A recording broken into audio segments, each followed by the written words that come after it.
Well, moving on, wire-wrapper cheesemaker Biddy Fraser-Davies. This is a story with a happy ending.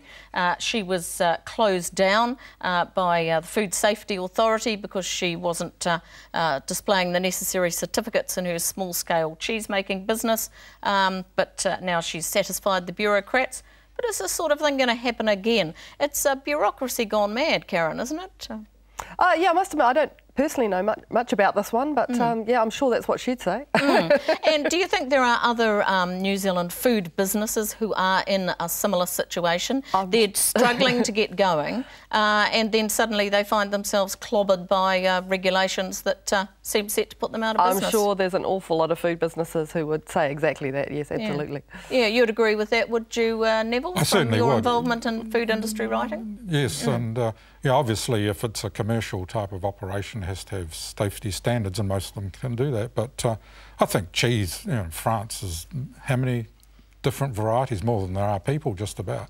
And little home scale things, I don't think there's any danger there. And as I mean, it's going to be legal to make what do you call it, unpasteurised cheeses. That's and that right, sort of yes, thing. the regulations it's really an artisan changing. thing. It's not like they're making big blocks of cheddar that you can buy in the supermarket. These are, niche type of operations, and it's quite expensive, isn't it? Well, staying with the food industry, there are potential moves to switch meat inspection duties from government employees to people employed by meat companies. What would that do for our credibility in overseas markets, Neville? There could be some problems there, couldn't there? Well, I guess in some markets, a government regulation sounds good in the Middle East and these sort of countries where, their own safety standards they wouldn't trust to their private sector. But in New Zealand, I think the private sector here would do just as good a job, but it might be more about what overseas perceptions are. Yeah. What do you think, Karyn? It's a case of consumers being absolutely assured that the product that they are eating is safe. Could they have that level of trust if a meat company employee who's providing the product is doing the inspection of it rather than someone independent? I think there's reasonably good sort of checks and balances in this country. I think, yeah, as Neville says, we're a lot better off than most. Yeah. Wine sales are up in the UK with a 35% lift in the year to May 15. But Chile has outperformed us in its growth. Neville, is that a bit of a worry? Oh, I don't think so. Wine's it's price driven in the UK for a lot of wine in the bulk end, and we can probably do without that. Yes. Although it's quite handy to get rid of a surplus that we've had for the past couple of years. But I was looking at Daily Telegraph and their top selling wine is the Cloudy Bay Sauvignon Blanc from last year. And of course this year is their 25th one. It's going to be a cracker. I haven't tasted it yet, but there's no question that New Zealand has got a high reputation in Britain, and I don't think we need to worry about Chile too much. But Chile's got a lot of advantages, Karyn, in terms of lower costs of production, particularly with workers' wages and so forth, and obviously a stronghold in the UK market. Yeah, well, I think the New Zealand wine industry has done a pretty good job of positioning us, and as the boutique, high quality producer. I think, I don't think that's in danger anytime soon. No. Okay, well, that's good to hear. Now, a related issue. There's news that the glass that's recycled, which we take great care to do, especially in cities, isn't going into new wine bottles, which could offset those companies' carbon footprint. In fact, it's been ground up and used as road surfacing. Is there something missing here, Karyn? Surely we need to be recycling back to what will gain us the best result in the long term. Yeah, well, I mean, absolutely. I mean, like everyone at a certain age, I can remember as a kid, running around and collecting the bottles and... That's right, £6 for a milk bottle, yes. And I think, that system had a fair bit going for it, frankly. Yes, right. It's unfortunately a reality, though, that making new glass has probably got a lower carbon footprint than changing old glass back into new glass. And obviously, and when it comes to wine bottles, the local glass manufacturer is in fact reducing the weight and the width of the glass, and obviously making it stronger as well. So there's a bit of a winner there. And the plastic vessels, well, they haven't quite caught on yet, but I imagine that for a lot of purposes they will take over from glass anyway. Right. Now, just quickly, moving on to the Farm IQ initiative from Silver Fern Farms, PGG Wrightson and Landcorp. This comes under the government's primary growth partnership.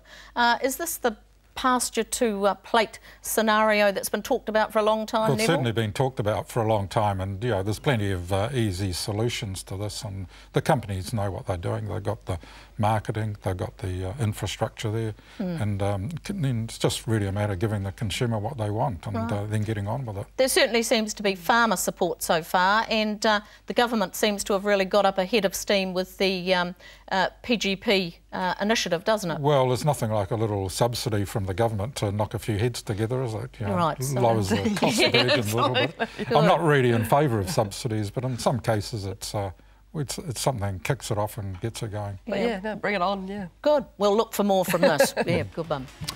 When we come back, you beauty or a bollocking? Find out who gets what when we return.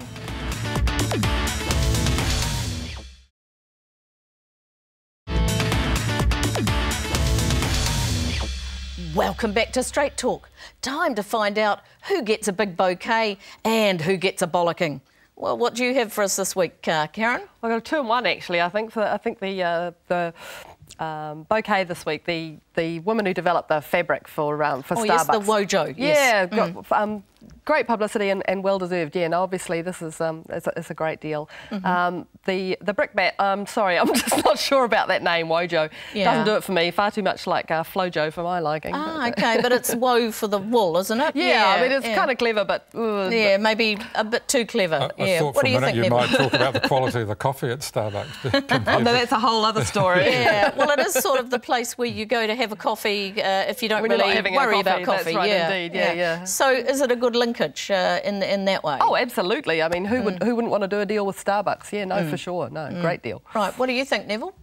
Well, on the Starbucks, when you have 5,000 outlets, that's huge. Yeah. And Starbucks always quite an interesting company, actually, regardless of the coffee, because they're always looking for new ways to get money out of their customers, music and that sort of thing. Right. And they're constantly under attack, like every market leader, being eaten away by smaller operators with better coffee, which is probably not that hard. Most operators, yeah. And they would have to recycle their coffee bean bags in some way. So New Zealand wool, it's a good way to it's be great utilising because it. a lot of these major American companies are very hung up on their image, and Starbucks is one because it's a global company, and being green and all that sort of thing, and tying New Zealand into one of those brands is pretty good because there's no cheap labour used in this, is there? No. I hope. You don't think we're at risk of losing some of the clean green image in terms of a product going into that very sort of urbanised setting, the coffee beans, the coffee bags, Starbucks has tried the whole pretty thing. hard to capitalise on that whole... No, all we've had is years and years of whinging, and it's still going on from the wool industry about how they don't get any returns from the wool, which of course is another commodity price that's going up. So maybe they've got to think a bit more laterally about the use of wool, and this is obviously quite a good way of using fibre anyway. Good, because there have been some quite incredible price increases in wool just over the last few months. Where do you think that's headed, Nevil? There's certainly demand out there, isn't there? Well, I think while they talk about price behind the farm gate, they'll never get anywhere. They've got to think a bit further downstream, and there was a picture in the paper the other day of sheep in the middle of London. That was local. That was for the wool week, British, yes. British, you've got to think about what the wool is used for and ways to invest in that. That'd be a good one for the super fund. Right, okay. And David Carter, the Agriculture Minister, he's off overseas at the moment, and he's going to be looking at the whole wool marketing side of things and bringing into play the Prince of Wales, who's certainly doing his thing there in terms of promoting wool. That's a good initiative to get involved in with as well. You need to drag Lady Gaga or someone like that into I'm not sure that I don't know if Prince she's done Charles much for the meat the poster boy for, for anything much these days. Maybe Lady Gaga could go for a more conventional outfit than the raw meat all over there. Just right. wear Absolutely. a fine wool garment. She could do a shaggy dag dress. All right, Nevil, now what do you have as a beauty or a bollocking? I was in Christchurch, wasn't just for the earthquake, but to look at the developments at Meadow Mushrooms. I've got to say, huge investment there in what you would call indoor industrialised farming. It's based on Dutch technology. It's been transferred here. Philip Burden is, of course, the chairman of the company. And Meadow Mushrooms have got a very simple philosophy. They make the same product every day of the week of the whole year. They have 2 customers, the 2 supermarket chains, and that's it. That's great. And they just cannot produce enough mushrooms. But and it's not exported or anything like that either. And they're relocating some of their business from Morrinsville down to Canterbury. Concentrating it all into 2 industrial sites. And when I say industrial, all you'll see is a big shed or big sheds. Right. And the compost and the manure go on one end, and boxed mushrooms come out the other. And no problems with emissions or None smells whatsoever. or anything like that? No. Oh, well, that has to be good news. I don't think mushroom farming in the industrialised sense, will, because they can supply most of the New Zealand market and already do. But I can't see us getting a dozen of them, because that would mean exporting. Yeah, so no, they're doing it very well. And what about a bollocking? Anything on the negative side this week? Oh, not really. No. I haven't got one this week. You're very happy with what goes on? I'm always optimistic, and I don't like.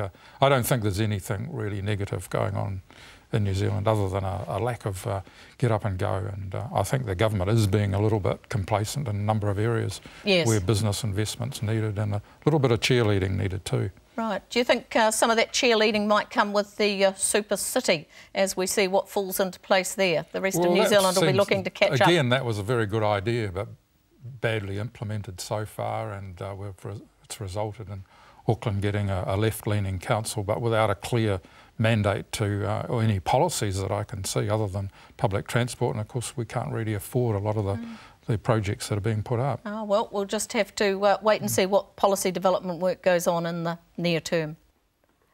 That's all we have time for in this edition of Straight Talk. Thanks to my guests, the Business Deputy Editor Karyn Scherer and National Business Review Editor Nevil Gibson. And thanks to you for watching. Please email your comments to me at country99tv.co.nz. Check out my blog there, and we'll see you next time.